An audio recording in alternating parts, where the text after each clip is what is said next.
Well, welcome back, my friends. It's Embrace the Question. I'm Steve, and it's good to be with you this evening.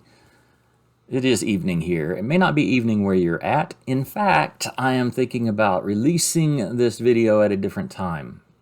You may have noticed that I am off schedule, and I'm doing that on purpose. It's a bit of an experiment because YouTube Analytics has suggested that most of you are on at a different time than when I normally release my videos. So I'm going to try to release this video on a Sunday morning, which is actually just in the morning.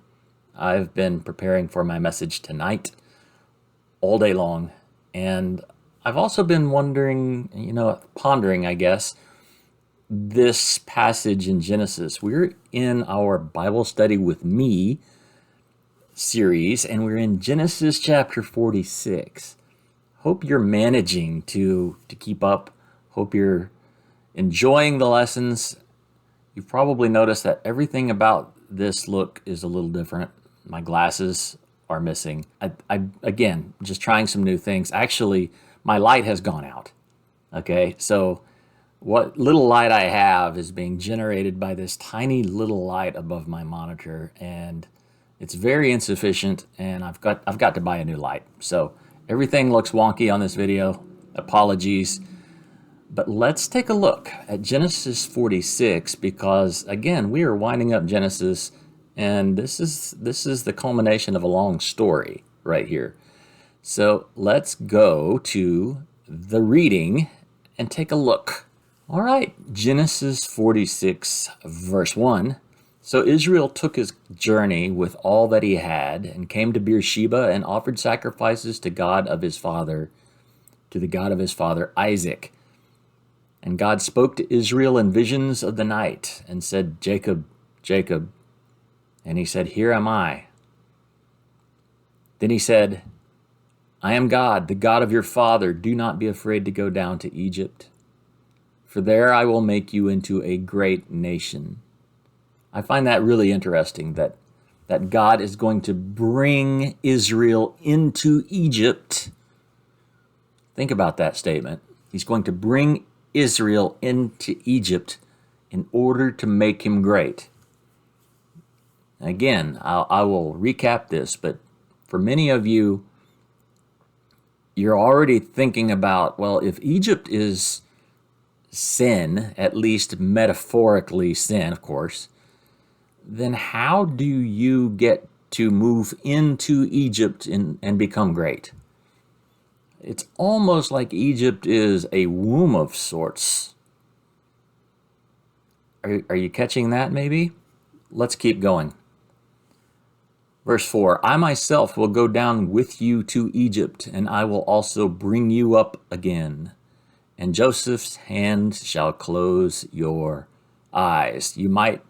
I think I'm going to use that as part of my thumbnail maybe. I really think that's profound. Joseph's hand is going to close your eyes. Joseph, the one that you loved him above everyone else because he was the son of your dear Rachel. And you thought he was dead, and yet he's not dead. He's alive, and you will see him again before you die. That's a powerful thing. But I also find very powerful God's statement, "I myself will go with you down to Egypt."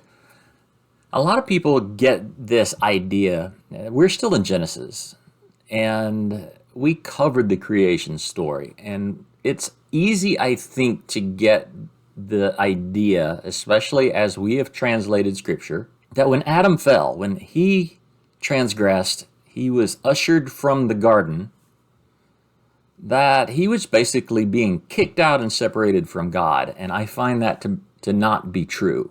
I find the truth of it is that, Adam, you cannot abide here anymore, but I am going to leave with you. So God and Adam left a beautiful place because Adam had to leave. See, God always goes with you. No matter where you're at or what you are going through, God will go with you. That's how much he cares for you. And that is what, again, I am getting in this passage. I will go down with you to Egypt, and I will bring you up again. What does that sound like a little bit? It sounds a little bit like the death of Jesus, going into the grave, coming out of the grave. Pictures, images that I'm getting. Okay? Verse 5. Then Jacob set out from Beersheba. The sons of Israel carried Jacob, their father, their little ones and their wives, in the wagons that Pharaoh had sent to carry him. And they also took their livestock and their goods, which they had gained in the land of Canaan, and came into Egypt, Jacob, and all his offspring with him. Verse 7, his sons and his sons' sons with him, his daughters and his sons' daughters, all his offspring he brought with him into Egypt. Now these are the names of the descendants of Israel who came into Egypt, Jacob and his sons, Reuben, Jacob's firstborn. All right, here we go. We're going to get a little bit of genealogy. Why is this important? Because it helps to know who went in, because later in Exodus, we're going to find out who comes out. And when God says, I'm going to make you great, let's find out what that means in the long run here. This is the start. This is what you're starting with. And God starts small and then he multiplies things. And he starts with 2 loaves and he multiplies them enough to feed 5,000. He starts small. God is a multiplier. Okay? He believes in seed and harvest of much from a seed. Okay. So Reuben, or verse 9, and the sons of Reuben, Hanok, Palu, Hezron, and Carmi. The sons of Simeon are Jemuel, Jamin, Ohad, Jachin, Zohar, and Shaul, the son of a Canaanite woman. They had to put that in there. Oh, he's the son of a Canaanite woman. It was not highly recommended to marry amongst the Canaanites, right? That was against the directions of Abraham. Don't marry the Canaanites. All right. The sons of Levi were Gershon, Kohath, and Merari. You will realize probably that the Kohath become the priesthood, the Kohathites. The sons of Judah are Onan, Shelah, Perez, and Zerah. But and Onan died in the land of Canaan. That was the story with Judah and Tamar.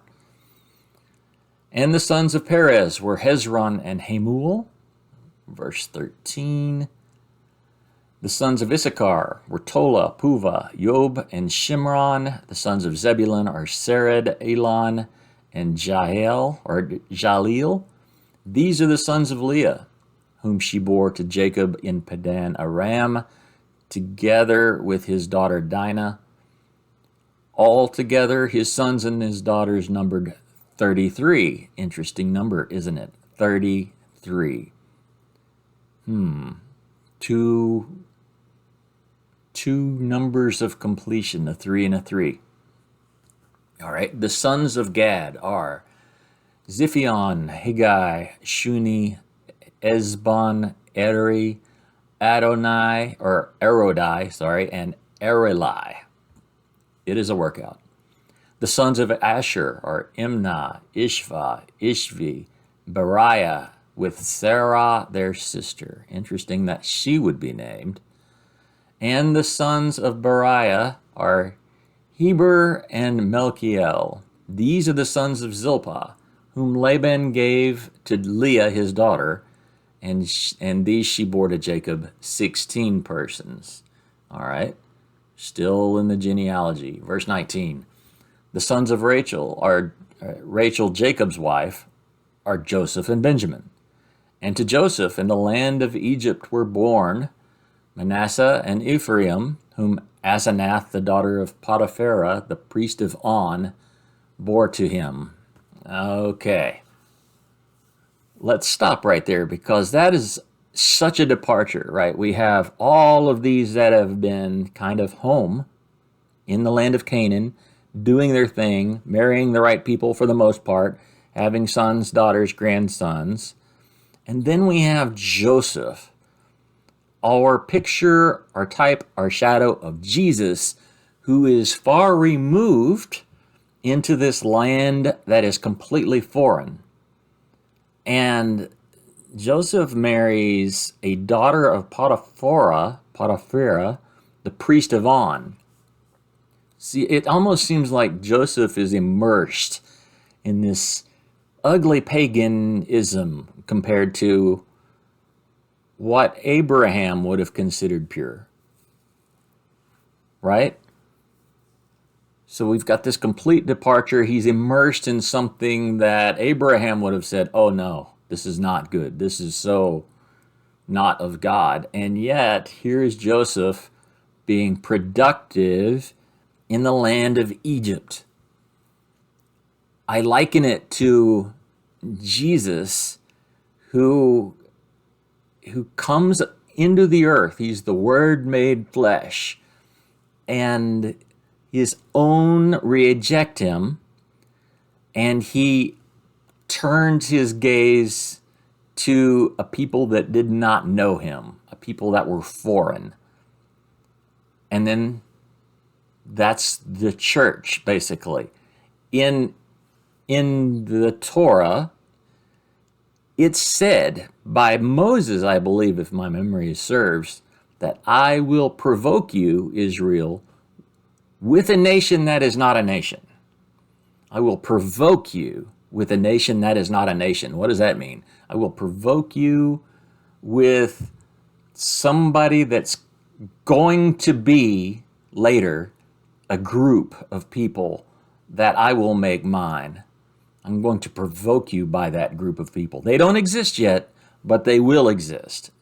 And that is going to ruffle some feathers. I find that so similar to what's going on here in Genesis. Kind of like it's all a type and shadow of the gospel plan. Really. A type and shadow of the entire plan. If you see something there that I'm missing, I would love to hear what your thoughts are in the comments. So Joseph is being productive through the progeny of a priest of On. On was a, if you will, demonic entity. It was an Egyptian god, one of the ones that are going to be judged in the plagues of Egypt. An Egyptian demonic god. That's who actually is behind these figures and these deities that are ancient, that were worshipped. They weren't just wooden figures and stone figures. They were actually things. All right, kind of creepy. All right, let's keep going. All right, the sons of Benjamin, verse 21.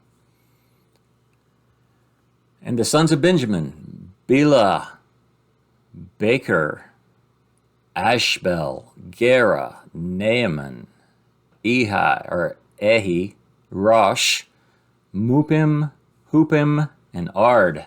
Hupim, Mupim, and Ard. Sounds like maybe 3 of the 7 dwarfs. These are the sons of Rachel, who were born to Jacob. 14 persons in all. The son of Dan is Hushim. The sons of Naphtali are Jaziel, Guni, Jezer, and Shillem. These are the sons of Bilhah, whom Laban gave to Rachel his daughter, and these she bore to Jacob 7 persons in all. Another interesting number, 7 there. A number of completion. Verse 26, all the persons belonging to Jacob who came into Egypt, who were his own descendants, not including Jacob's sons and sons' wives, were 66 persons in all. 66 persons, so 33 doubled. 66 books of the Bible, that might have rung out to you. I don't think that's necessarily a connection, but 66. It's double the number of man went into Egypt. 6 being the number of man, so double the number of man is almost like Man with a witness, 6 and a 6. It's not perfect like 666, but it's still the number of man. It's man established, fully man established going into Egypt. And then we'll see what comes out of Egypt. All right. And the sons of Joseph who were born to him in Egypt were 2. All the persons of the house of Jacob who came into Egypt were 70. That's a better number, right? 70. All of them were 70. 7 and a 0. So 7 being the key number there. He had sent Judah ahead of him to Joseph to show the way before him in Goshen, and they came into the land of Goshen. Verse 29. Then Joseph prepared his chariot and went up to meet Israel his father in Goshen. He presented himself to him and fell on his neck and wept on his neck a good while. Israel said to Joseph, "Now let me die, since I have seen your face and know that you are still alive." And Joseph said to his brothers and to his father's household, "I will go up and tell Pharaoh and will say to him, my brothers and my father's household who were in the land of Canaan have now come to me. And the men are shepherds." This is of interest. Verse 32. And the men are shepherds, for they have been keepers of livestock, and they have brought their flocks and their herds and all that they have. Okay, when Pharaoh calls you and says, "What's your occupation?" you shall say, your servants have been keepers of livestock from our youth even until now, both we and our fathers, in order that you may dwell in the land of Goshen. For every shepherd is an abomination to the Egyptians. Egyptians don't like shepherding. They don't like shepherding sheep.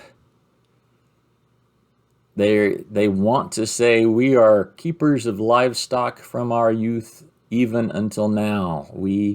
Both we and our fathers. So I think the idea is, yes, we are in Egypt, but let's maintain a bit of separation. Let's not be like all the Egyptians. Let's not just move into the city proper and start doing what Egyptians do. Let's continue to do what we do, which is shepherding. We'll keep livestock. We'll keep sheep. And actually, this comes into play, right? Because we already know that they wouldn't eat with Joseph. Joseph ate separately, even from Pharaoh's servants. Joseph ate alone, as far as we know, because he was different. He was from a shepherding culture. To Egypt, that would have made Joseph a bit of a pagan. Funny, isn't it? Ironic, maybe. Joseph considered a pagan, but yes, they would have considered him that way. So I actually have a story to tell about that, but we're not going to get into that just yet because there's some more water that needs to come under the bridge so that we'll understand it better. Joseph, though, is giving his family the best that Egypt has to offer. Goshen. It's going to be green even in times of famine. That's really interesting. Those green pastures that Psalms 23 talks about, for sure that could be describing Goshen. Goshen, a place of tremendous fertility of the Nile River. Maybe a little volatile at times because the Nile would flood, but that's what made it so fertile. There was always food and there was some water. So there's provision. Provision of God has started. They're moving in with 70 people. What's going to happen next? Well, that's Genesis 46. I'm about to go out and buy a light, or at least get one ordered. Here's what's going on with YouTube. YouTube seems to be cinching down on small channels. They have cut the funding that they pay. That YouTube, if you haven't noticed, has monetized everything. They put commercials on everything that you can put a commercial on. Whether or not you want to be paid for your videos is up to you, but they're going to put video commercials on your videos. You don't get much of a say in that at all. But what they are doing is they're paying you less and less and less. So most of us are making about a third of what we made last year at this time. A third. Things have gotten more expensive, got to buy lights, but it's harder to actually make any money on YouTube. A lot of channels will quit. A lot of channels you will find are just going to disappear. I'm afraid that YouTube is actually going to cinch down on smaller channels even more because it's not going to provide them enough revenue, and all the small channels are just going to fade out if they're not growing at a certain rate. So that said, I want to make sure that I am in touch with all of you because I don't know what their future, short-term, long-term future for us is. But I'll say I would like to keep in touch with all of you. So please go out to the Facebook page, facebook.com/embracetheq, and subscribe over there. Not subscribe, but like the page, follow the page. That way you can see what I'm up to and where I am posting materials. Or go over to the blog, follow me there, support me there if you would like, if the Lord leads you. Go to Patreon/embracetheq, I think it is. I'll put the title up there. And support me there, please, because that is something that needs to grow a little bit in order for me to keep the lights on. So, that's funny. So anyway, I hope you enjoyed this particular lesson. We are going to be in Genesis 47 next week, so stay tuned. And if you need prayer for anything at all, hit me up on Facebook, okay? Or any of the other channels that I have suggested to you. Just find me and let me know. But in the meantime, you guys be well. Declare peace on you and blessings in Jesus' name. Peace.